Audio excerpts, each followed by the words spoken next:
Story time audio ബുക്സിലേക്ക് എല്ലാവർക്കും സ്വാഗതം. ജോയ്സിയുടെ സമദൂരം തുടരുന്നു. ഭാഗം 25. നേരം പുലർന്നപ്പോഴേക്കും മീനാക്ഷിക്ക് കലശലായ പനിയും ജലദോഷവും. ജാനകിയമ്മ അവളെ കൊല്ലങ്കോട്ട് കൊണ്ടുപോയി ആശുപത്രിയിൽ കാണിച്ച് പരിശോധിപ്പിച്ച് മരുന്ന് വാങ്ങി തിരികെ വീട്ടിൽ കൊണ്ടുവന്ന് കിടത്തി. ഉച്ചയൂണ് കഴിഞ്ഞവർ പാലക്കാട്ട് പോകാൻ ഒരുങ്ങി. ഞാനും വരുന്നു, മീനാക്ഷി പറഞ്ഞു. അടങ്ങിക്കിടന്നോ ഇവിടെ അധിക പ്രസംഗി, ജാനകിയമ്മ ശാസിച്ചു. എന്നാൽ അമ്മയും പോകണ്ട. എനിക്ക് പോകാതെ പറ്റില്ല അമ്മ, ഒറ്റയ്ക്ക് പോകണ്ടമ്മേ. അവൾ എത്രയൊക്കെ തടസ്സം പറഞ്ഞിട്ടും ജാനകിയമ്മ വഴങ്ങിയില്ല.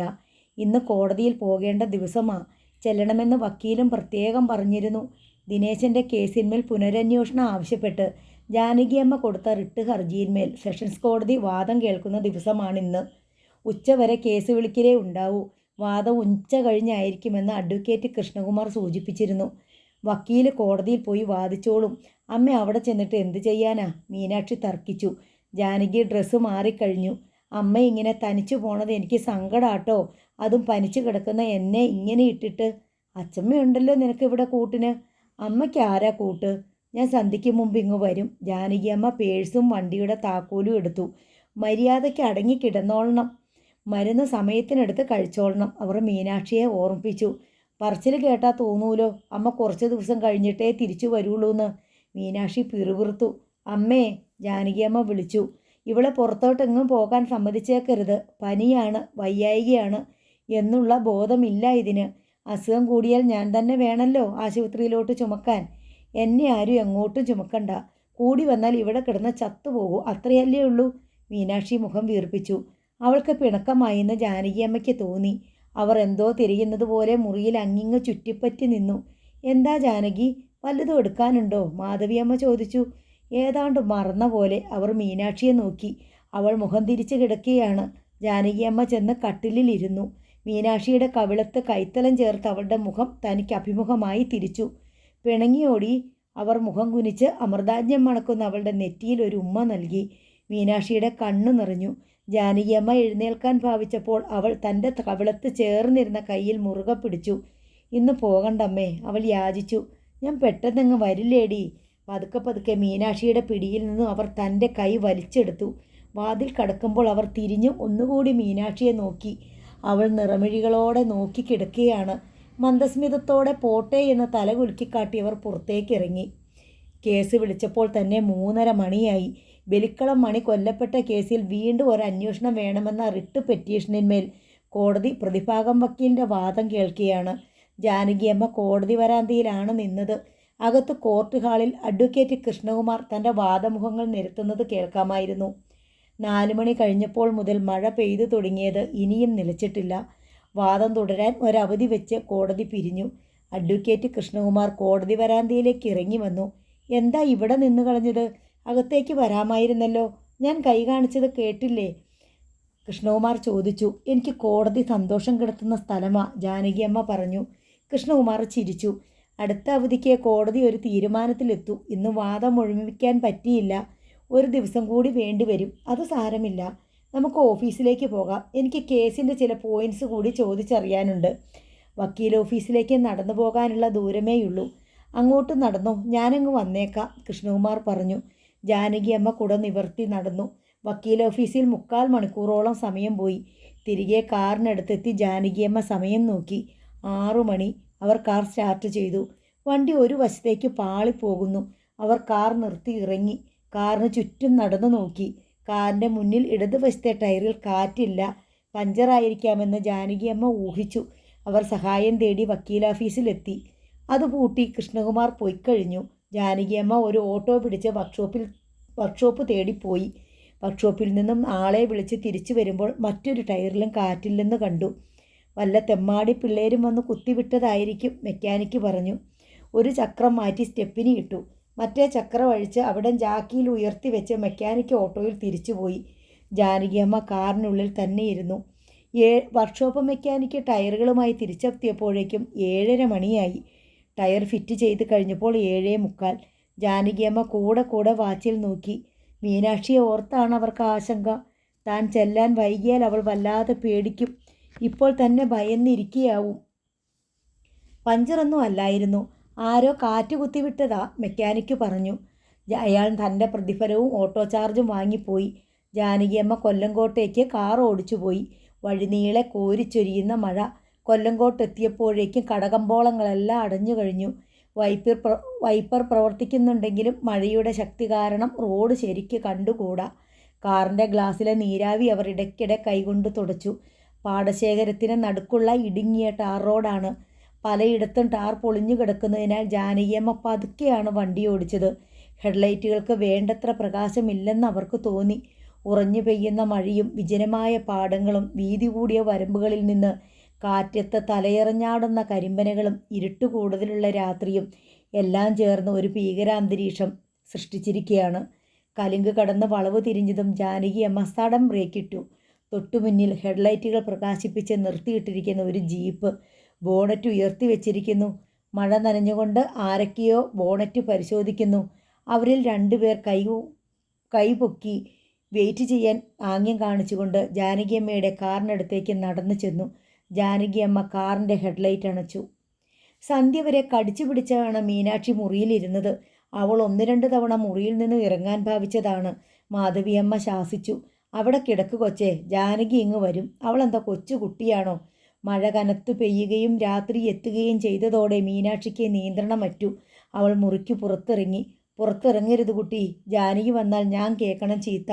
ഞാൻ പറഞ്ഞോളാം അമ്മയോട്. അവൾ തളത്തിലേക്ക് ഇറങ്ങിയപ്പോഴും മാധവിയമ്മ തടഞ്ഞു. എൻ്റെ കൊച്ചേ, നിനക്ക് പനിയാ. അവിടെ നിന്ന് തണുപ്പടിക്കണ്ട. മീനാക്ഷി അത് കേട്ടില്ല. കുറേ കഴിഞ്ഞ് അവൾ ടൈം പീസിൽ നോക്കി. 8:30 മണിയാകുന്നു. അവളുടെ നെഞ്ചിൽ ഭീതിയുടെ പെരുമ്പറ മുഴങ്ങി. എറിയത്ത് ചെന്ന് റോഡിലേക്കും നോക്കി നിന്ന് അവളെ മാധവിയമ്മ ശകാരിച്ചു. അവിടെ നിന്ന് ഇറച്ചിലടിക്കും മോളെ, ഇങ്ങോട്ട് മാറുന്നില്ല. അമ്മ എന്താ വരാത്തെ? മീനാക്ഷി ഭയചകിതയായി മാധവിയമ്മയെ നോക്കി. അവളിങ്ങ് വരും. സന്ധ്യയ്ക്ക് മുമ്പേ വരുമെന്ന് പറഞ്ഞിരുന്നതല്ലേ? മാധവിയമ്മയെ അമ്പരപ്പിച്ചുകൊണ്ടൊരു പൊട്ടിക്കരച്ചിൽ. മാധവിയമ്മയ്ക്കും പേടി തോന്നി. ജാനകി എവിടെ പോയി? അമ്മ വരാൻ വൈകിയാൽ ഭയന്ന് വിറയ്ക്കുന്ന വാവിട്ട് കരയുന്ന ഒരു കൈക്കുഞ്ഞ് ഇവിടെയുണ്ടെന്ന് അവൾ മറന്നുപോയോ? എന്തൊരു നശിച്ച കാറ്റും മഴയും! മാധവിയമ്മ മഴയെ പ്രാഗി. മീനാക്ഷി ചുമരിലേക്ക് ചാരി ഏങ്ങലടിച്ചുകൊണ്ടിരുന്നു. രാത്രി 11 മണി കഴിഞ്ഞു. ജാനകിയമ്മ വീട്ടിൽ തിരിച്ചെത്തിയില്ല. മാധവിയമ്മ ചെന്ന ടൈം പീസിൽ നോക്കി. രാത്രി 1 മണി കഴിഞ്ഞിരിക്കുന്നു. ജാനകി ഇതുവരെ എത്തിയില്ലല്ലോ എന്ന ഓർമ്മ ഒരു ആപദ്ഭീതിയുടെ ഇടിനാദങ്ങൾ പോലെ അവരുടെ നെഞ്ചിൽ കിടന്ന് വിറച്ചു. ഈശ്വര, ആരോട് പറയും? ജാനകിക്ക് എന്തെങ്കിലും സംഭവിച്ചുവോ? അങ്ങനെ ഒരു ഉൾപ്പേടി അവൾക്കുണ്ടായിരുന്നല്ലോ. കാർ ഓടിച്ചു വരുമ്പോൾ അപകടം പറ്റിയതാണോ? എന്നാൽ ഇതിനകം ആരെങ്കിലും ഇവിടെ വന്ന് വിവരം അറിയിക്കേണ്ടതല്ലേ? മാധവിയമ്മ വീണ്ടും തളത്തിലേക്ക് ചെന്നു. തളത്തിൽ മീനാക്ഷിയില്ല. അവർ ഉൾക്കിടിലത്തോടെ നാലുപാടും നോക്കി. മതിലിനരികിൽ ഇരുട്ടിൽ അവളൊരു നിഴൽ പോലെ നിൽക്കുന്നത് കണ്ടു. മഴ തൂളുന്നത് നിലച്ചിട്ടുണ്ട്. എന്നാലും തണുപ്പ് കാറ്റേറ്റ് അങ്ങനെ പോയി നിൽക്കാമോ? പനിച്ചു കിടന്ന പെണ്ണ്. മോളെ, മാധവിയമ്മ തളത്തിൽ വന്ന് വിളിച്ചു. മീനാക്ഷി അത് കേട്ടുവോ? മാധവിയമ്മ തപ്പി തടഞ്ഞ മതിൽക്കെട്ടിനരികിലേക്ക് ചെന്നു.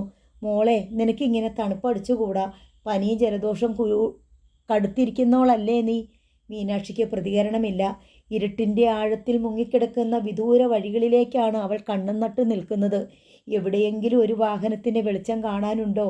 അവൾ വിറയ്ക്കുന്നുണ്ടെന്ന് മാധവിയമ്മയ്ക്ക് തോന്നി. കാറ്റടിക്കുമ്പോൾ പല്ലുകൾ കൂട്ടി തല്ലുന്നുണ്ട്. മാധവിയമ്മ അവളുടെ കൈത്തണ്ടയിൽ പിടിച്ചു. ചുട്ടുപൊള്ളുന്ന പനി. മോളെ, അകത്ത് കയറിപ്പോ. ജാനകി വരുമ്പോൾ എന്നെയാ വഴക്ക് പറയുന്നേ. കരഞ്ഞു തിണർത്ത മുഖം തിരിച്ച് മീനാക്ഷി മാധവിയമ്മയെ നോക്കി. അന്യോന്യം ശരിക്ക് കാണാൻ വയ്യ. അമ്മ ഇനി വരുമോ അച്ചമ്മേ? മാധവിയമ്മ ഞെട്ടിപ്പോയി. എന്താ മോളെ നീ ഈ പറയണേ? കാറിന് എന്തെങ്കിലും കേടുപറ്റി കാണും. അല്ലെങ്കിൽ പാലക്കാട്ട് വെച്ച് വേറെ വണ്ടി വല്ലതും തട്ടുകയോ മുട്ടുകയോ ചെയ്തിട്ട്. മീനാക്ഷി മിണ്ടുന്നില്ല. നീ ഇവിടെ നിന്നാൽ അവൾ വരുമോ? ഇങ്ങോട്ട് കയറി വാ. പക്ഷേ അവൾ അകത്തേക്ക് പോകാൻ കൂട്ടാക്കിയില്ല. വരില്ലെന്ന് മാധവിയമ്മയ്ക്കും മനസ്സിലായി.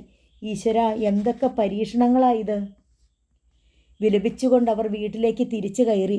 മീനാക്ഷി ജാനകിയെ കാണാതെ അവിടെ നിന്ന് അനങ്ങില്ലെന്നവർക്ക് മനസ്സിലായി.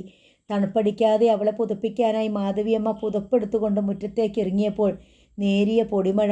അവർ പുതപ്പ് കൊണ്ടുപോയി അവളുടെ ഉടൽ മൂടി പുതപ്പിച്ചു. മഴ നനയല്ലേ മോളെ, പനി കടുത്താൽ പിന്നെ വലിയ അടങ്ങേറാ. മാധവിയമ്മയ്ക്ക് ഒരുപാട് നേരം നിൽക്കാൻ വയ്യ.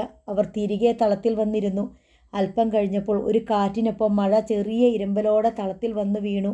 മാധവിയമ്മ പിടഞ്ഞെഴുന്നേറ്റു. അവർ കുടയുമായി ചെല്ലുമ്പോഴേക്കും മീനാക്ഷി നനഞ്ഞു കഴിഞ്ഞിരുന്നു. എന്തൊരു ഭ്രാന്താ കുട്ടിയെ ഇത്! അവർ അവളെ കുട ചൂടിച്ചുകൊണ്ട് ചേർന്ന് നിന്നു. ഇടതുകര അവളുടെ പുറത്തുകൂടി ചുറ്റി ചേർത്തു പിടിച്ചു. അങ്ങനെ നിന്നപ്പോഴാണ് മാധവിയമ്മയ്ക്ക് മനസ്സിലായത് അവളുടെ ഉടൽ ഇടയ്ക്കിടെ ഞെട്ടിയിട്ടെന്നോണം പിടഞ്ഞു വിറയ്ക്കുന്നുണ്ട്. ഒരു പക്ഷിക്കുഞ്ഞിൻ്റെ ഞരക്കം പോലെ അമ്മേ എന്ന കരച്ചിൽ അവളുടെ നാവിൽ നിന്ന് വീഴുന്നുണ്ട്. മാധവിയമ്മയ്ക്കും കരച്ചിൽ വന്നു. ഇതുപോലൊരു നിസ്സഹായത അവരുടെ ജീവിതത്തിലുണ്ടായിട്ടില്ല. മഴ ക്രമേണ പെയ്തു തോർന്നു. ഇടയ്ക്കൊരു തവണ കൂടി മാധവിയമ്മ വന്ന് ടൈം പീസിലെ സമയം നോക്കി. 3 മണി കഴിഞ്ഞു. മാധവിയമ്മയുടെ പ്രതീക്ഷയും അണഞ്ഞു. പങ്കജാക്ഷൻ കടയ്ക്കടുത്തുള്ള തൻ്റെ വീട്ടിൽ സുഖമായ ഉറക്കത്തിലായിരുന്നു. ഭാര്യ കുലുക്കി വിളിച്ചപ്പോൾ അയാൾ കണ്ണു തുറന്നു. മുറിക്കുള്ളിൽ ട്യൂബ് ലൈറ്റിൻ്റെ വെളിച്ചം. "ഇങ്ങോട്ട് എഴുന്നേറ്റേ, ആരോ വിളിക്കണ്," പങ്കജാക്ഷൻ്റെ ഭാര്യ പരിഭ്രമത്തോടെ പറഞ്ഞു. അയാൾ ക്ലോക്കിൽ നോക്കി. 4 മണി. എവിടേക്കെയോ കോഴി കൂവുന്ന ശബ്ദം. തല ചൊറിഞ്ഞ് ചികഞ്ഞുകൊണ്ട് അയാൾ ചെന്ന് ജനൽപ്പാളി തുറന്നു. "ആരാണ് ഈ വെളുപ്പാങ്കാലത്ത്?" "ഞങ്ങളാ, വാതിലൊന്ന് തുറന്നേ." "മാധവിയമ്മയല്ലേ അത്?" പങ്കജാക്ഷൻ പെട്ടെന്ന് വാതിൽ തുറന്നു. സിറ്റൗട്ടിൽ മാധവിയമ്മയും മീനാക്ഷിയും. മീനാക്ഷിയുടെ മുഖം കരഞ്ഞു വിങ്ങിയിരുന്നു. എന്തുപറ്റി കൊച്ചേ?" പങ്കജാക്ഷൻ നിന്ന നിപ്പിൽ അമ്പരപ്പിൽ ചോദിച്ചു. "അമ്മ ഇതുവരെ വന്നില്ല പങ്കേട്ടാ." മീനാക്ഷി ദീനസ്വരത്തിൽ കരഞ്ഞു. "ഉച്ചയ്ക്ക് പാലക്കാട്ട് പോയതാ. പകല് മുഴുവൻ പനിച്ചു കിടന്ന കുട്ടിയാ. ഈ നേരം അത്രയും അതാ മതിലിനരികെ ഒരൊറ്റ നിൽപ്പാ, ജാനകി വരണതും കാത്ത്." "എന്താ പങ്കജാക്ഷ ചെയ്യണ്ടേ?" മാധവിയമ്മ വേവലാതിയോടെ ചോദിച്ചു. "പാലക്കാട്ട് എവിടെ പോയതാ? ഇന്ന് തിരിച്ചു വരില്ലെന്നെങ്ങാനും?" "സന്ധ്യയ്ക്ക് മുമ്പേ വരാമെന്ന് പറഞ്ഞതാ. കോടതിയിൽ കേസുണ്ടായിരുന്നു ദിനേശൻ്റെ. ഒരുപക്ഷെ മാത്തൂരെങ്ങാനും." "അങ്ങോട്ട് പോവില്ല, ഉറപ്പാ. നേരവും വെളുത്തില്ലല്ലോ, എവിടെ ചെന്നാ അന്വേഷിക്കുക?" പങ്കജാക്ഷൻ വിഷമത്തോടെ പറഞ്ഞു. "ഗോപിമാമൻ്റെ വീട്ടിലൊന്ന് കൊണ്ടുപോവൂ എന്നെ?" നെഞ്ചു പൊട്ടിയ കരച്ചിലോടെ മീനാക്ഷി ചോദിച്ചു. "അതിപ്പം ദൂരം കുറേയില്ലേ, എങ്ങനെയാ പോവുക?" ഒടുവിൽ പങ്കജാക്ഷൻ തന്നെ മാർഗവും കണ്ടുപിടിച്ചു. ഓട്ടോറിക്ഷക്കാരൻ സുരേഷ് താമസിക്കുന്ന വീട് പങ്കജാക്ഷൻ അറിയാം. പങ്കജാക്ഷൻ്റെ വീടിനടുത്ത് തന്നെയാണ്. പങ്കജാക്ഷൻ പോയി സുരേഷിനെ വിളിച്ചുണർത്തി. "ഒരോട്ടം പോകാനുണ്ടെന്ന് പറഞ്ഞപ്പോൾ നേരം വെളുത്തിട്ട് വാ ചേട്ടാ" എന്നായിരുന്നു മറുപടി. "സുരേഷേ, ഇത് അർജൻറ്റാ. മാത്തൂരെ ജാനകിയമ്മയെ കാണാനില്ല. ഇന്നലെ പാലക്കാട്ട് പോയതാ." പങ്കജാക്ഷൻ വിശദീകരിച്ചപ്പോൾ സുരേഷിന് സംഗതിയുടെ ഗൗരവം മനസ്സിലായി. അയാൾ ഉടൻ ഓട്ടോയുമായി വരാമെന്നേറ്റു. ഓട്ടോ വന്നപ്പോൾ മാധവിയമ്മയോടും മീനാക്ഷിയോടുമൊപ്പം പങ്കജാക്ഷനും കയറി. അവർ ഗോപിനാഥൻ്റെ വീട്ടിലെത്തിയപ്പോൾ 5 മണി കഴിഞ്ഞു. അവിടെ ആരും ഉണർന്നിരുന്നില്ല. ഓട്ടോ റോഡരികിൽ നിർത്തിയതും മീനാക്ഷി ആദ്യം ഇറങ്ങി വീട്ടുമുറ്റത്തേക്ക് ഓടി. വരാന്തയിലേക്ക് കയറുമ്പോൾ അവൾ വേച്ചു വീഴാൻ പോയി. അവളുടെ കരച്ചിലും വിളിയൊച്ചയും വാതിലിൽ തട്ടുന്ന ശബ്ദവും കേട്ട് വീട്ടിൽ ഉറങ്ങിക്കിടന്നവരെല്ലാം ഞെട്ടിയുണർന്നു. ഗോപിനാഥൻ വാതിൽ തുറന്നു നോക്കി. മീനാക്ഷിയുടെ കരഞ്ഞു വിങ്ങിയ മുഖമാണ് ആദ്യം കണ്ടത്. മാധവിയമ്മ പടികൾ കയറി വരുന്നതും കണ്ടു. റോഡിൽ വഴിവിളക്കിൻ്റെ ചുവട്ടിൽ ഓട്ടോറിക്ഷയ്ക്കരികെ പങ്കജാക്ഷനും ഓട്ടോ ഡ്രൈവറും. ഗോപിനാഥൻ ആപത്തു മണത്തു. കൗസല്യ മുടി വാരിക്കെട്ടിക്കൊണ്ട് വരാന്തിയിലേക്ക് ഇറങ്ങി വന്നു. പിന്നാലെ രാഹിയും. മീനാക്ഷിയുടെ മുഖം കണ്ടപ്പോൾ രാഹിക്ക് ഉൾക്കിടിലമാണ് തോന്നിയത്. "എന്തു പറ്റി മീനാക്ഷി?" അവൾ വേഗം അടുത്ത് ചെന്ന് ചോദിച്ചു. "അമ്മ വന്നില്ല, ഇന്നലെ പോയതാ." മീനാക്ഷി വാവിട്ട് കരയാൻ തുടങ്ങി. "ഇന്നലെ പോയതാ ഗോപിമാമ, സന്ധ്യയ്ക്ക് മുമ്പേ വരാമെന്നും പറഞ്ഞ് പോയതാ." ഗോപിനാഥൻ നടുങ്ങി. "വന്നില്ലെന്നോ? കുട്ടി എന്തായി പറയണേ? ചേച്ചി വരാതിരിക്കേണ്ട കാര്യമെന്താ?" "എനിക്കറിയില്ല എൻ്റെ ഈശ്വരാ." മീനാക്ഷി തളർന്ന നിലത്തേക്കിരുന്നു. രാഖി വന്ന് അവളെ പിടിച്ചെഴുന്നേൽപ്പിച്ചു. "ഇങ്ങനെ കരയാതെ, അച്ഛൻ പോയി അന്വേഷിച്ചോളും." ഗോപിനാഥൻ പെട്ടെന്ന് തന്നെ മുഖം കഴുകി വേഷം മാറി പോകാനിറങ്ങി. ഞാനും ഉടൻ മീനാക്ഷിയും ഒപ്പം ഇറങ്ങി. "നീ ഇവിടെ ഇരിക്ക്, ഞാൻ പോയി അന്വേഷിക്കാം," ഗോപിനാഥൻ പറഞ്ഞു. എനിക്കിവിടെ ഇരിക്കാൻ വയ്യ. അമ്മ എവിടെന്നറിയാതെ അവൾ ഏങ്ങലടിച്ചു. ഒടുവിൽ ഗോപിനാഥൻ അവളെ കൂടെ പോരാൻ അനുവദിച്ചു. "അപ്പോൾ മാധവിയമ്മയ്ക്കും പോരണം. ജാനകി അവരെയാണ് മീനാക്ഷിയുടെ ചുമതല ഏൽപ്പിച്ചിരിക്കുന്നത്." പങ്കജാക്ഷൻ ഓട്ടോ ഡ്രൈവറുടെ സീറ്റിനരികെ സ്ഥലം പിടിച്ചു. ഗോപിനാഥനും മീനാക്ഷിയും മാധവിയമ്മയും പിന്നിലെ സീറ്റിലിരുന്നു. "മാത്തൂരേക്ക്," ഗോപിനാഥൻ ഓട്ടോ ഡ്രൈവറോട് പറഞ്ഞു. "ഓട്ടോറിക്ഷ 15 മിനിറ്റിനകം മാത്തൂരെത്തി. നിങ്ങളിവിടെ ഇരുന്നാൽ മതി." മീനാക്ഷിയോടും മാധവിയമ്മയോടും പറഞ്ഞിട്ട് ഗോപിനാഥൻ ഇറങ്ങി ഗേറ്റ് കടന്ന് മാത്തൂര് വീട്ടിലേക്ക് കയറിപ്പോയി. ഏങ്ങിക്കരഞ്ഞുകൊണ്ടിരുന്ന മീനാക്ഷിയെ മാധവിയമ്മ തൻ്റെ ദേഹത്തേക്ക് ചായ്ച്ചു കിടത്തി.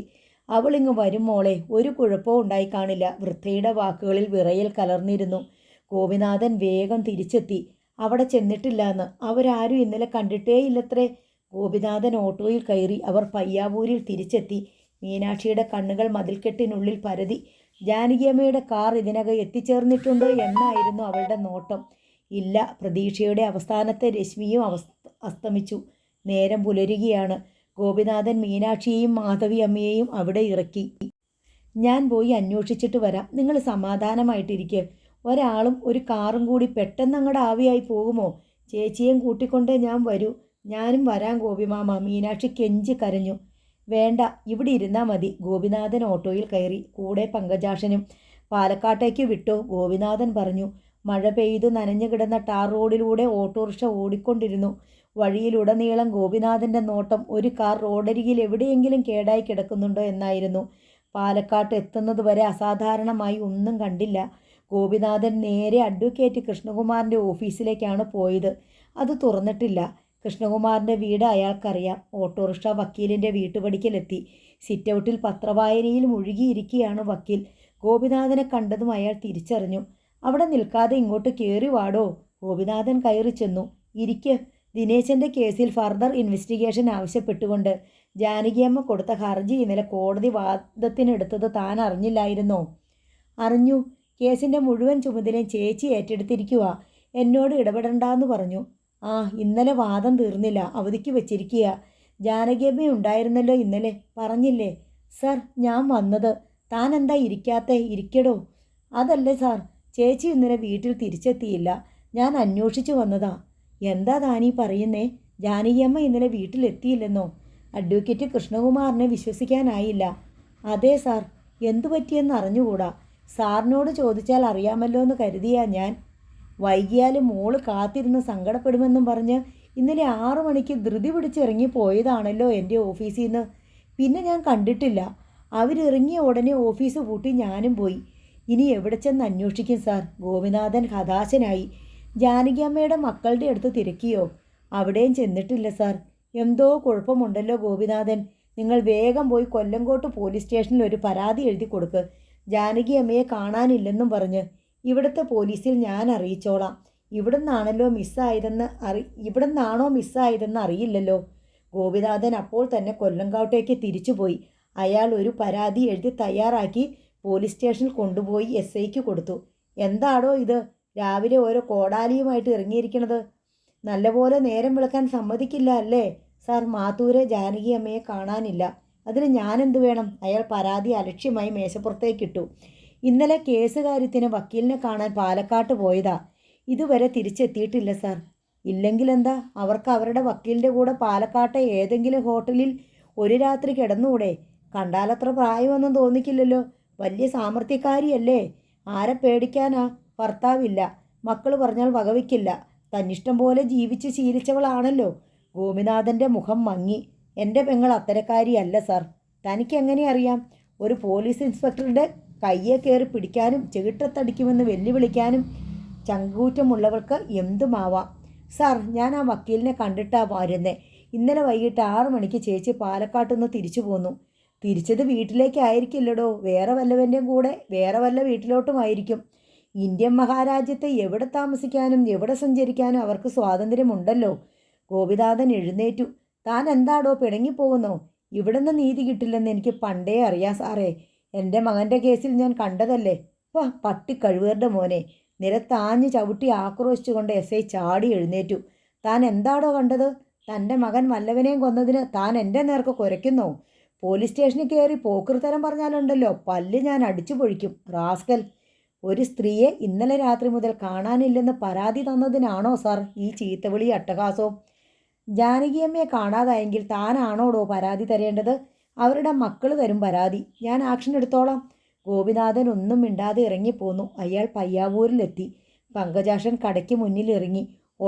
പങ്കജാക്ഷ, ഓട്ടോ കൂലി കൊടുത്തേക്കണേ, ഞാൻ തന്നോളാം. എൻ്റെ കയ്യിലില്ലാഞ്ഞിട്ടാ. പങ്കജാക്ഷൻ തല കുലുക്കി.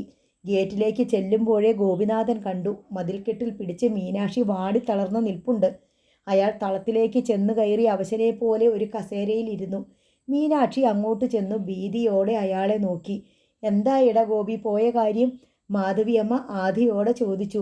പാലക്കാട്ട് പോയി വക്കീലിനെ കണ്ടു. ചേച്ചി ഇന്നലെ തിരിച്ചു പോന്നുന്നാ വക്കീൽ പറഞ്ഞത്. വൈകിയാൽ മോള് സങ്കടപ്പെടുമെന്നും പറഞ്ഞ് ഇന്നലെ 6 മണിക്ക് തന്നെ പോന്നൂത്രേ.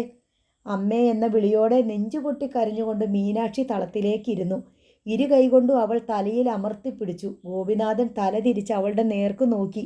ഞാൻ കൊല്ലങ്കോട് പോലീസ് സ്റ്റേഷനിൽ ഒരു പരാതി കൊടുത്തിട്ടാ പോന്നേ. ചേച്ചിയെ കാണാനില്ലെന്നും പറഞ്ഞ്. അവരുടെ ഭാഗത്തുനിന്ന് നന്മയൊന്നും പ്രതീക്ഷിക്കണ്ട. അവൾ എവിടെ പോയി എൻ്റെ ഈശ്വരാ? മാധവിയമ്മ വിലപിച്ചു. ഞാൻ ഇവിടെ ഇരുന്നിട്ട് എന്താ കാര്യം? പുറത്തിറങ്ങി ഒന്നുകൂടി അന്വേഷിച്ച് നോക്കട്ടെ. ഗോപിനാഥൻ പോയി. 10 മണിയായപ്പോൾ ഒരു പോലീസ് ജീപ്പ് ഇരമ്പിപ്പാഞ്ഞ് വീട്ടുമുറ്റത്തേക്ക് വന്നു. എസ് ഐയും ഏതാനും കോൺസ്റ്റബിൾമാരും 2 വനിതാ പോലീസുകാരും ഇറങ്ങി. മാധവിയമ്മയെയും മീനാക്ഷിയെയും വിളിച്ച് മുന്നിലേക്ക് നിർത്തിയിട്ട് എസ് ഐ പറഞ്ഞു, ഒരു പരാതി കിട്ടിയിട്ടുണ്ട്. മാത്തൂരെ ജാനകിയമ്മയെ കാണാനില്ലെന്ന്. അവരുടെ മക്കളാ പരാതിക്കാർ. പോലീസിന് ഇവളെ സംശയമുണ്ട്. കസ്റ്റഡിയിലെടുത്ത് ചോദ്യം ചെയ്യാമെന്നതാണ്. മാധവിയമ്മ അന്താളിച്ച് ഇൻസ്പെക്ടറെ നോക്കി. അതിനിവൾ എന്തു വിളിച്ചു? ഇന്നലെ സന്ധ്യ മുതൽ ജാനകിയെ നോക്കി ഒരേ നിൽപ്പായിരുന്നു അവളീ മുറ്റത്ത്. അതൊന്നും ഞങ്ങൾക്കറിയണ്ട. ജാനകിയമ്മയുടെ മക്കൾ തന്ന പരാതിയിൽ ഇവളെ സംശയിക്കുന്നതായിട്ട് സൂചിപ്പിച്ചിട്ടുണ്ട്. പോലീസിനെ ചോദ്യം ചെയ്തേ പറ്റൂ. എന്താണ് സംഭവിച്ചതെന്ന് കണ്ടുപിടിക്കണമല്ലോ. ഇന്നലെ മുതൽ പനിയും ജലദോഷവുമായിട്ട് വയ്യാണ്ടിരിക്കുന്ന പെങ്കൊച്ച ഇത്. അതൊക്കെ ഞങ്ങൾ തീർത്തു കൊടുക്കാം. എസ് ഐ ചിരിച്ചു. പൊന്നു സാറന്മാരെ, ഇവൾ എന്ത് ചെയ്തിട്ടാ? ഒന്നും ചെയ്തില്ലെങ്കിൽ ഒന്നും പേടിക്കാനില്ല. ചോദ്യം ചെയ്ത് കഴിയുമ്പോൾ കുഴപ്പക്കാരിയല്ലെന്ന് കണ്ടാൽ ഞങ്ങൾ അങ്ങ് വിട്ടയക്കും. എസ് ഐ മീനാക്ഷിയുടെ നേർക്ക് തിരിഞ്ഞു. അവളെ അടിമുടി നോക്കി. പാലക്കാട്ട് പോയ ജാനകിയമ്മ ഇന്നലെ രാത്രി ഇവിടെ തിരിച്ചെത്തിയില്ലായിരുന്നോടി? ഇല്ല. മീനാക്ഷി തേങ്ങി. അയാൾ കൈവീശി അവളുടെ മുഖത്തടിച്ചുകൊണ്ട് ചീറി. കഴിവറുടെ മോളെ, കള്ളം പറയുന്നോടി. മുന്നോട്ട് വേച്ചുപോയ മീനാക്ഷിയെ മാധവിയമ്മ പിടിച്ചുവെങ്കിലും അവൾ വീണുപോയി. വലിച്ചെടുത്ത് വണ്ടിയിലോട്ട് കയറ്റ്. എസ് ഐ വനിതാ കോൺസ്റ്റബിൾമാരോട് ആജ്ഞാപിച്ചു. കഴിഞ്ഞ തവണ നിന്നെ കസ്റ്റഡിയിലെടുത്തപ്പോൾ എൻ്റെ കയ്യെ കയറി പിടിക്കാനും തടയാനും ഒരു നായിൻ്റെ മോളുണ്ടായിരുന്നല്ലോ. അവളിന്ന് നിന്നെ രക്ഷിക്കുമോ എന്ന് ഞാനൊന്ന് കാണട്ടെ. എസ് ഐ പകയോടെ മുരണ്ടു. വനിതാ പോലീസുകാർ മീനാക്ഷിയെ പിടിച്ച് ജീപ്പിൻ്റെ പിന്നിലേക്ക് തള്ളിക്കയറ്റി. അവരും കയറി. ഡോറടഞ്ഞു. പോലീസ് ജീപ്പ് മുറ്റത്തിട്ട് തിരിച്ച് ഗേറ്റിന് നേർക്ക് കുതിച്ചു. മാധവിയമ്മ സ്ഥലകാലങ്ങൾ അറിയാത്ത പോലെ മരവിച്ചു നിന്നു. പങ്കജാക്ഷൻ തിടുക്കത്തിൽ നടന്നു വരുന്നത് കണ്ട് വേലപ്പന് ആശ്ചര്യമായി. തൻ്റെ വീട്ടിൽ വരാറുള്ള ആളല്ല പങ്കജാക്ഷൻ. വേലപ്പൻ ബാങ്കിലേക്ക് പോകാനായി ഡ്രസ്സ് മാറിയ ശേഷം ഭാര്യ നൽകിയ ചായ കുടിച്ചുകൊണ്ട് വാതിൽക്കൽ നിൽക്കുകയായിരുന്നു. എന്താ പങ്കജാക്ഷ, ഇയാൾ എന്താ കിതയ്ക്കുന്നേ? വേലപ്പേട്ടൻ ഉടനെ വരണം, അവിടെ ഭയങ്കര പ്രശ്നമാ. എന്താടോ താൻ കാര്യം പറ. മാത്തൂര ജാനകി അമ്മയെ ഇന്നലെ രാത്രി മുതൽ കാണാനില്ല. കുറച്ചു മുമ്പേ പോലീസ് വന്ന പെങ്കൊച്ചിനെ പിടിച്ച് ജീപ്പിലിട്ടുകൊണ്ട് പോയി. വേലപ്പൻ അന്തം വിട്ടു. പങ്കജാക്ഷൻ തനിക്കറിയാവുന്നതുപോലെ കാര്യങ്ങൾ വിശദീകരിച്ചു. രാധയെ വേലപ്പൻ ഭാര്യയെ വിളിച്ചു. ചായ കുടിച്ച ഗ്ലാസ് രാധയെ ഏൽപ്പിച്ചിട്ട് അയാൾ പറഞ്ഞു, ഞാൻ പോലീസ് സ്റ്റേഷനിലോട്ട് പോകുക. ബാങ്കിൽ നിന്ന് വിളിച്ചാൽ പറഞ്ഞേക്കണം. വേലപ്പൻ പങ്കജാക്ഷനോടൊപ്പം നടന്നു കഴിഞ്ഞു. ജാനകിയമ്മയെ കാണാനില്ലെന്ന വാർത്തയും മീനാക്ഷിയെ പോലീസ് പിടിച്ചുകൊണ്ടുപോയ സംഭവവും ഇതിനകം പയ്യാവൂരിലും സമീപ പ്രദേശങ്ങളിലും സകലരും അറിഞ്ഞു കഴിഞ്ഞിരുന്നു. വേലപ്പൻ ജംഗ്ഷനിലെത്തിയപ്പോൾ കുറേ പേർ അയാളോടൊപ്പം കൂടി. വേലപ്പൻ ജാനകിയമ്മയുടെ വീട്ടിലെത്തി. അവിടെ ഒരു സംഘം നാട്ടുകാർ കൂട്ടം കൂടി നിൽപ്പുണ്ടായിരുന്നു. മീനാക്ഷിയെ പോലീസ് പിടിച്ചുകൊണ്ടുപോയതിൽ നാട്ടുകാർക്കെല്ലാം കടുത്ത അമർഷമുണ്ട്. വേലപ്പൻ മാധവിയമ്മയെ സമീപിച്ച് എന്തൊക്കെയാണ് സംഭവിച്ചതെന്ന് ചോദിച്ചു. കരഞ്ഞും മൂക്കുപിഴിഞ്ഞും ആ വൃത്ത സ്ത്രീ പോലീസ് വന്ന് മീനാക്ഷിയെ കൊണ്ടുപോയതെങ്ങനെയെന്ന് വിവരിച്ചു. രാത്രി ആ പെങ്കൊച്ച് ഒരുപോലെ കണ്ണടച്ചിട്ടില്ല. രാവെളുക്കുന്നവരെ ആ മതിലിനരികിൽ കാറ്റത്തും മഴയത്തും ഒരേ നിൽപ്പായിരുന്നു. ജാനകി തിരിച്ചു വരുന്നതും കാത്ത്. വൃദ്ധ തലയിന്മേൽ കൈവച്ച് തളത്തിലിരുന്ന് ഒച്ചയില്ലാതെ കരഞ്ഞു. വേലപ്പൻ ഉടൻ പോലീസ് സ്റ്റേഷനിലേക്ക് തിരിച്ചു. നാട്ടുകാരുടെ ഒരു സംഘവും അയാളോടൊപ്പം പോയി. എസ് ഐ രാമനാഥൻ മീനാക്ഷിയെയും ജീപ്പിൽ കയറ്റി നേരെ മാത്തൂർ വീട്ടിലേക്കാണ് പോയത്. അവിടെ ശ്രീനിവാസനടക്കം ജാനകിയമ്മയുടെ ആൺമക്കളെല്ലാം കാത്തിരിക്കുന്നുണ്ടായിരുന്നു. അവിടെ ശ്രീനിവാസൻ്റെ ഇരിപ്പുമുറിയിൽ വെച്ച് പോലീസ് മീനാക്ഷിയെ ചോദ്യം ചെയ്തു. മീനാക്ഷിയുടെ കഴുത്തിൽ കിടന്ന സ്വർണ്ണച്ചെയിൻ കണ്ടിട്ട് കൃഷ്ണകുമാരിയാണ് പറഞ്ഞത്, അമ്മയുടെ കഴുത്തിൽ കിടന്ന മാലയാണിത്. അഴിക്കിടി മാല, രാമനാഥൻ ആക്രോശിച്ചു. ശ്രീനിവാസൻ്റെ വടക്കേക്കെട്ടിലെ കാഴ്ച കാണാൻ ചന്ദ്രബാബുവിൻ്റെ ഭാര്യ ഗീതാമണിയും എത്തിയിരുന്നു. കുട്ടികളെല്ലാം സ്കൂളിലേക്ക് പോയി കഴിഞ്ഞിരുന്നു. മീനാക്ഷി മാലയൂരി ഇൻസ്പെക്ടറുടെ കയ്യിൽ കൊടുത്തു. അത് വാങ്ങി തൂക്കം നോക്കുന്ന പോലെ കൈവെള്ളയിലിട്ട് തട്ടി. ശരിക്കും നോക്ക്. രാമനാഥൻ അത് ശ്രീനിവാസൻ്റെ നേർക്ക് നീട്ടി. അമ്മയുടെ മാല തന്നെയായത് അല്ലേ കൃഷ്ണേ? അയാളത് കൃഷ്ണകുമാരിയുടെ നേർക്ക് നീട്ടിയത് ഗീതാമണി പെട്ടെന്ന് പിടിച്ചു വാങ്ങി. അത് തന്നെ. അവൾ ശരിവെച്ചു. എങ്ങനെ കിട്ടിയടി നിനക്കിത്? എസ് ഐ ആക്രോശിച്ചു. അമ്മ എനിക്ക് തന്നതാ. മീനാക്ഷി മഞ്ഞുപോലെ മരവിച്ച സ്വരത്തിൽ പറഞ്ഞു. 4-5 പവൻ്റെ സ്വർണ്ണച്ചെയിൻ നിനക്ക് ഇഷ്ടം തരാൻ മാത്തൂര ജാനകിയമ്മയുടെ ആരാടി നീ? മീനാക്ഷിയുടെ നോട്ടം രാമനാഥൻ്റെ കണ്ണുകളിലേക്ക് തുറച്ചു കയറി. മകൾ അവളുടെ ചുണ്ടുകൾ ചലിച്ചു. രാമനാഥൻ്റെ കൈ അവളുടെ ചെകിട്ടത്ത് വീണു. ഏതോ പാണ്ടിക്കൂത്തിച്ച് വ്യഭിചരിച്ചുണ്ടാക്കിയ നീ മാത്തൂർ ജാനകിയമ്മയുടെ മകളാണെന്ന് എൻ്റെ മുഖത്ത് നോക്കി പറയുന്നോടി കള്ളക്കഴുവേറിയുടെ മോളെ. അയാൾ അവളുടെ നേർ കമറി. അടിയേറ്റ് തലകറങ്ങിച്ചു നിലത്തേക്കിരുന്നു പോയ മീനാക്ഷിയെ അയാൾ വലിച്ചുപൊക്കി ചുവരിലേക്ക് ചാരി നിർത്തി.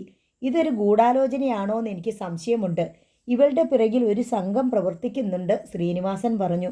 കുറേ മാസങ്ങൾക്ക് മുമ്പ് ഭൈരവൻ എന്നു പേരുള്ള ഒരു അധോലോക ഗുണ്ട ഇവളെ അന്വേഷിച്ച് മാത്തൂര് വന്നിരുന്നു. അയാളുടെ കൂടെ വേറെയും 4-5 പേരുണ്ടായിരുന്നു. അയാൾ ആവശ്യപ്പെടുന്ന പണം കൊടുത്തില്ലെങ്കിൽ കൊല്ലാനും മടിക്കില്ലെന്ന് അമ്മയെ ഭീഷണിപ്പെടുത്തിയിട്ട് അയാൾ പോയത്. മീനാക്ഷിയുടെ നോട്ടം ശ്രീനിവാസൻ്റെ മുഖത്ത് തറഞ്ഞു. അവളുടെ കണ്ണിൽ അപ്പോൾ വജ്രസൂചികളുണ്ടായിരുന്നു. ശരിക്കൊന്ന് ചോദ്യം ചെയ്താൽ മതി, എല്ലാ സത്യവും പുറത്തു വരും. രഘുവരൻ പകയോടെ മുറുമുറുത്തു. ഭൈരവൻ ഇവളെ കാണാൻ പലതവണ കൊല്ലങ്കോട്ട് വന്നിട്ടുണ്ട്. എൻ്റെ ബലമായ സംശയം ഇവൾ അയാളെ പിന്നെയും വിളിച്ചു വരുത്തിയിട്ടുണ്ടെന്നാ. 1.5 ലക്ഷം രൂപ കൊടുക്കണമെന്നും പറഞ്ഞ് ഭൈരവൻ അമ്മയെ ഭീഷണിപ്പെടുത്തിയിരുന്നു. ചന്ദ്രബാബു വെളിപ്പെടുത്തി. സത്യമാണോടി? ഭൈരവൻ ഇന്നലെ രാത്രി വീട്ടിൽ വന്നിരുന്നോ? ഇല്ല, കള്ളം പറയുക ഇവള്. മറയൂരിലെ ഭൈരവൻ്റെ താവളം എന്ന് പോലും ഇവൾക്കറിയാം. എവിടെയുണ്ടടി ഭൈരവൻ? എനിക്കറിയില്ല. മുഖത്തൊരടി കൂടി വീണു.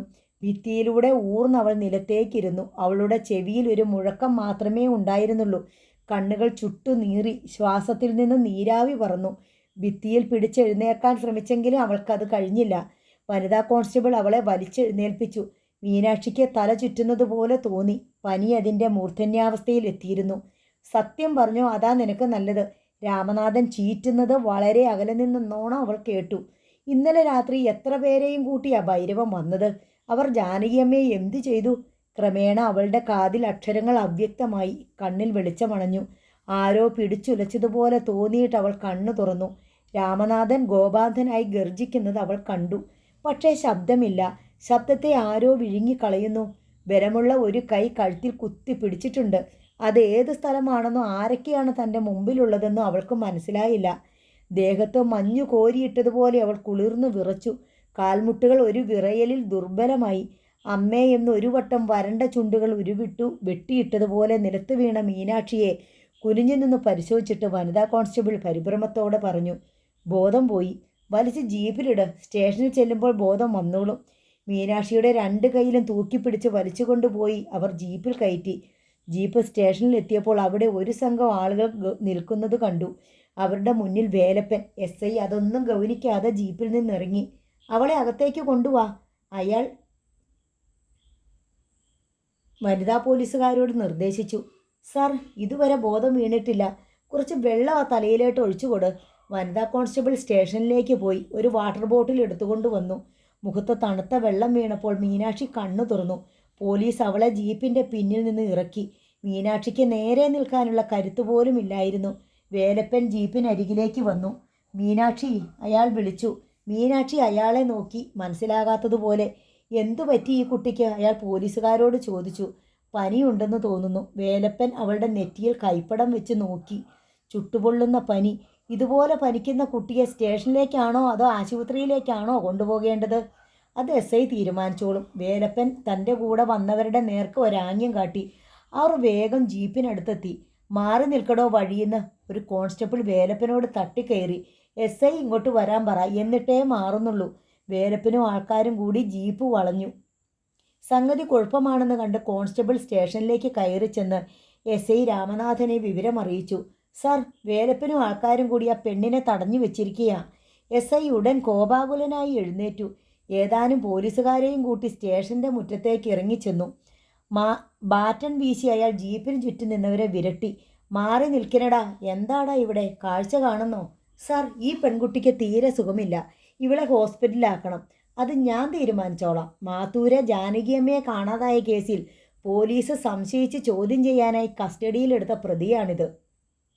ഇന്നലെ പാലക്കാട്ട് പോയ ജാനകിയമ്മയെ കാണാഞ്ഞ് രാത്രി മുഴുവൻ ഉറക്കം വിളിച്ച് കാത്തിരുന്നതാണോ ഇവൾ ചെയ്ത തെറ്റ്? ഇയാൾക്ക് എന്തറിയാമടോ? ഇവള് വലിയ ഗൂഢസംഘത്തിലെ കണ്ണിയാ. ഭൈരവൻ എന്നൊരു ബ്ലേഡ് മാഫിയക്കാരനുണ്ട് ഇവളുടെ സംരക്ഷകനായിട്ട് അങ്ങ് മറയൂരിൽ. ഇന്നലെ രാത്രി അയാളും സംഘവും ജാനകിയമ്മയുടെ വീട്ടിലെത്തിയിരുന്നുവെന്ന് വ്യക്തമായ വിവരം ലഭിച്ചിട്ടുണ്ട്. ജാനകിയമ്മയെ കൊന്നിട്ട് ആ സംഘം കാറ് തട്ടിക്കൊണ്ടുപോയോ അതോ ജീവനോടെ കൊണ്ടുപോയോ എന്ന് തെളിയണമെങ്കിൽ ഇവളെ ചോദ്യം ചെയ്യണം. സാർ ആരെ രക്ഷിക്കാനാ കണ്ണടച്ച് ഇരുട്ടാക്കുന്നത്? ജാനകിയമ്മയുടെ വീട്ടിൽ ഇന്നലെ രാത്രി ഗൂഢസംഘം വന്നോന്നറിയാൻ ഇവളെ മാത്രം ചോദ്യം ചെയ്താൽ മതിയോ? ആ വീട്ടിലൊരു വൃദ്ധ നെഞ്ചത്തലച്ച് കരഞ്ഞോണ്ട് ഇരിപ്പുണ്ട്. മാത്തൂരെ മാധവിയമ്മ, അവരെ ചോദ്യം ചെയ്യണ്ടേ? അവർക്കറിയില്ലേ എന്താണ് ഇന്നലെ സംഭവിച്ചതെന്ന്?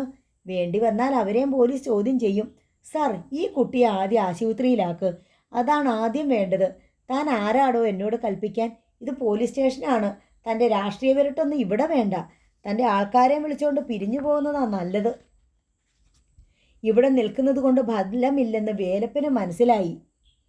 പോലീസ് സ്റ്റേഷൻ ആക്രമിച്ചു എന്ന ആരോപണം വരും. ഈ കുട്ടിക്ക് എന്തെങ്കിലും സംഭവിച്ചാൽ സാർ ഉത്തരം പറയേണ്ടി വരും. വേലപ്പൻ മുന്നറിയിപ്പ് നൽകി. അത് ഞാൻ നോക്കിക്കൊള്ളാം. പോയാട്ടെ. വേലപ്പനും സംഘവും പിന്മാറി. SI നിർദ്ദേശിച്ചതനുസരിച്ച് വനിതാ കോൺസ്റ്റബിൾമാർ മീനാക്ഷിയെ താങ്ങി പിടിച്ച് സ്റ്റേഷനിലേക്ക് കൊണ്ടുപോയി. നിങ്ങൾ ഈ സ്റ്റേഷൻ്റെ മുന്നിൽ തന്നെ കാണണം. എങ്ങോട്ടും പോയേക്കരുത്. ബാക്കി കാര്യങ്ങൾ ഞാൻ നോക്കിക്കൊള്ളാം, വേലപ്പൻ തൻ്റെ ആൾക്കാരോട് പറഞ്ഞു. വേലപ്പൻ പുറത്തിറങ്ങി ഒരു ഓട്ടോറിക്ഷ വിളിച്ചു. മറ്റുള്ളവർ സ്റ്റേഷൻ്റെ മുമ്പിൽ തന്നെ നിന്നു. അരമണിക്കൂറിനുള്ളിൽ SI രാമനാഥൻ്റെ ടേബിളിലെ ഫോൺ ശബ്ദിച്ചു. അയാൾ ഫോൺ എടുത്തു. മറുവശത്ത് ആലത്തൂർ DYSP രമേശ് നമ്പ്യാരുടെ സ്വരം. മാത്തൂരെ ജാനകിയമ്മയെ കാണാതായി എന്നൊരു പരാതി കിട്ടിയിട്ടുണ്ടോടോ? ഉവ്വ് സാർ. എന്നിട്ട് എന്തായി? അന്വേഷിക്കുന്നുണ്ട് സാർ. താൻ എവിടാടോ അന്വേഷിക്കുന്നേ? ജാനകിയമ്മയെ കാണാതായതിൻ്റെ പേരിൽ പനി പിടിച്ച് അവശയായ ഒരു പാവം പെണ്ണിനെ പിടിച്ച് താൻ സ്റ്റേഷനിൽ കൊണ്ടുവന്നിട്ടുണ്ടോ? സാർ, അവളെ ഞങ്ങൾ സംശയിക്കുന്നുണ്ട്, ചോദ്യം ചെയ്യാൻ വേണ്ടി. തന്നോട് ആര് പറഞ്ഞടോ അവളെ സംശയിക്കാൻ? സാർ, പരാതി തന്നത് മാത്തൂരെ ജാനകിയമ്മയുടെ മക്കളാണ്. അവർക്ക് ഇവിടെ സംശയമുണ്ടെന്ന് പരാതിയിൽ പറഞ്ഞിരുന്നു. ഓഹോ, മാത്തൂരെ കഴിവേറി മക്കൾ പറയുന്നതനുസരിച്ച് ജോലി ചെയ്യാനിരിക്കുക താൻ അല്ലേടോ? അവരാണല്ലോ തനിക്ക് ശമ്പളം തരുന്നേ. സാർ, എത്രയും വേഗം താൻ ആ പെൺകുട്ടിയെ ആശുപത്രിയിൽ എത്തിച്ചു. അവൾക്ക് എന്തെങ്കിലും സംഭവിച്ചാൽ തന്നെക്കൊണ്ട് ഞാൻ ഉത്തരം പറയിക്കും.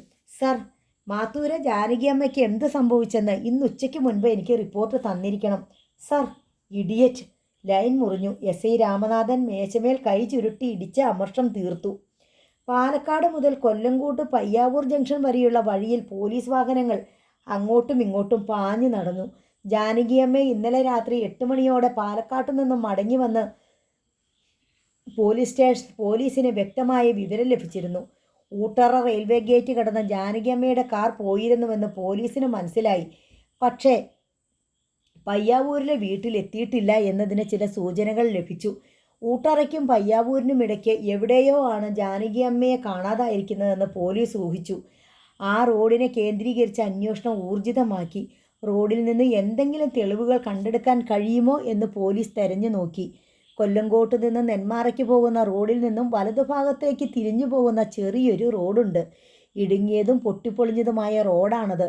കലുങ്ക് കഴിഞ്ഞ് വളവ് തിരിയുമ്പോൾ ഇടതുവശത്ത് ചിറ, വലതുഭാഗത്ത് പാടം. പല ദിവസങ്ങളായി പെയ്തുകൊണ്ടിരിക്കുന്ന മഴ മൂലം പാടത്തും ചിറയിലും വെള്ളം നിറഞ്ഞു കിടക്കുകയാണ്. പാടമേത് ചിറയേത് എന്ന് തിരിച്ചറിയാൻ വയ്യ.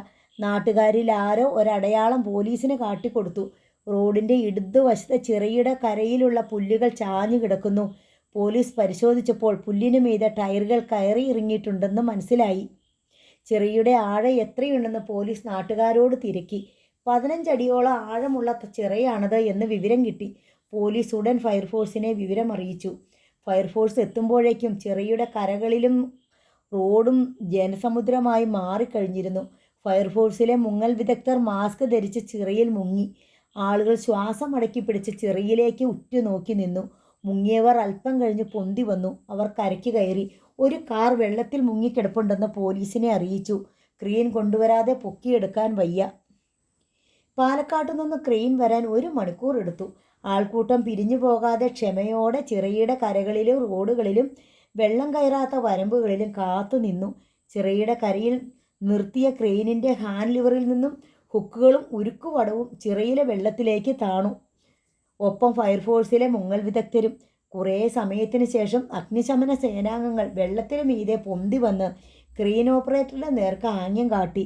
നീണ്ട ലോഹക്കൈ സാവധാനം മുകളിലേക്ക് ഉയർന്നു. ഉരുക്കുവടം വലിഞ്ഞു മുറുകി. ജനങ്ങൾ വീർപ്പടക്കി. വലിയ ഓളങ്ങൾ സൃഷ്ടിച്ചുകൊണ്ട് കാറിൻ്റെ ബോണറ്റ് ജലപ്പരപ്പിന് മീതെ പൊന്തി. ചെളിവെള്ളത്തിൽ കിടന്ന് നിറം മങ്ങിപ്പോയ ഒരു കളിപ്പാട്ടം പോലെ അത് ഉരുക്കുവടത്തിൽ തൂങ്ങിക്കിടന്നു. കാറിനുള്ളിൽ നിന്ന് നാനാദ്വാരങ്ങളിലൂടെ വെള്ളം ചിറയിലേക്ക് കുതിച്ച് ചാടിക്കൊണ്ടിരുന്നു. ലോഹക്കൈ റോഡിന് നേർക്ക് തിരിഞ്ഞു. അത് റോഡിന് ലംബമായി വന്ന് മെല്ലെ താണു. കാറിൻ്റെ ഡിക്കിക്ക് പിറകിലെ ബമ്പർ റോഡിൽ വന്ന് തട്ടി. അഗ്നിശമന പ്രവർത്തകർ കയറും വടവും വിട്ട് കാർ ശരിയായ രീതിയിൽ റോഡിലേക്ക് വയ്ക്കുന്നതിനുള്ള ക്രമീകരണങ്ങൾ നടത്തി. കാറിൻ്റെ ചില്ലുകളിൽ ചെളിപ്പാട അടഞ്ഞിരിക്കുന്നതിനാൽ അകത്തെ കാഴ്ച വ്യക്തമല്ല. ഫോട്ടോഗ്രാഫർമാർ കാറിൻ്റെ ഫോട്ടോകൾ എടുത്തുകൊണ്ടിരുന്നു. CI ഗോപാലകൃഷ്ണ പണിക്കരും SI രാമനാഥനും കാറിനെ സമീപിച്ചു. മറ്റു പോലീസുകാർ കാറിനെ വളഞ്ഞു നിന്നു. തിരമാലകൾ പോലെ തള്ളി വന്നുകൊണ്ടിരുന്ന ജനക്കൂട്ടത്തെ നിയന്ത്രിക്കാൻ പോലീസ് കിണഞ്ഞ് ശ്രമിച്ചുകൊണ്ടിരുന്നു. രാമനാഥൻ ഡോറുകൾ തുറക്കാൻ ശ്രമിച്ചെങ്കിലും കഴിഞ്ഞില്ല. അകത്തുനിന്ന് ലോക്ക് ചെയ്തിരിക്കുകയാണ്. കാറിനുള്ളിൽ നിന്നും അപ്പോഴും വെള്ളം കാറിനടിയിലേക്ക് ഒഴുകി വീണുകൊണ്ടിരുന്നു. പോലീസ് ജീപ്പിൽ നിന്നും ജാക്കി ലിവർ എടുപ്പിച്ച് രാമനാഥൻ ഡ്രൈവിംഗ് സീറ്റിനടുത്തുള്ള ഡോറിൻ്റെ ചില്ല് അടിച്ചു പൊട്ടിച്ചു. ഡോർ ലോക്ക് മാറ്റി ഡോർ തുറന്നു. അകത്തേക്ക് നോക്കിയ CIയും SIയും ഒരു ചുവട് പിന്നോക്കം മാറി. ഫ്രണ്ട് സീറ്റിനും ഡാഷ്ബോർഡിനുമിടയിൽ പ്ലാറ്റ്ഫോമിൽ ജാനകിയമ്മയുടെ മൃതദേഹം കുടുങ്ങിക്കിടന്നിരുന്നു. CI ഗോപാലകൃഷ്ണ പണിക്കരും SI രാമനാഥനും പരസ്പരം നോക്കി. അവർ തലയിൽ നിന്നും തൊപ്പിയെടുത്തു മാറ്റി. പോലീസ് സ്റ്റേഷനിൽ നിന്ന് കഷ്ടിച്ച് 50 വാര ദൂരമേയുള്ളൂ പ്രൈമറി ഹെൽത്ത് സെൻ്ററിലേക്ക്. അവിടെയാണ് മീനാക്ഷിയെ അഡ്മിറ്റ് ചെയ്തിരിക്കുന്നത്. DYSP രമേശ് നമ്പ്യാർ ടെലിഫോണിൽ വിളിച്ചു പറഞ്ഞ ഉടൻ SI രാമനാഥൻ മീനാക്ഷിയെ ഹോസ്പിറ്റലിൽ എത്തിക്കുന്നതിന് പകരം കസ്റ്റഡിയിൽ നിന്ന് വിട്ടയക്കുകയാണ് ചെയ്തത്. കസ്റ്റഡിയിൽ എടുത്തുവെന്നും വിട്ടയച്ചുവെന്നും സ്റ്റേഷൻ രജിസ്റ്ററിൽ രേഖപ്പെടുത്തുകയും ചെയ്തു. നോവൽ നാളെ തുടരും.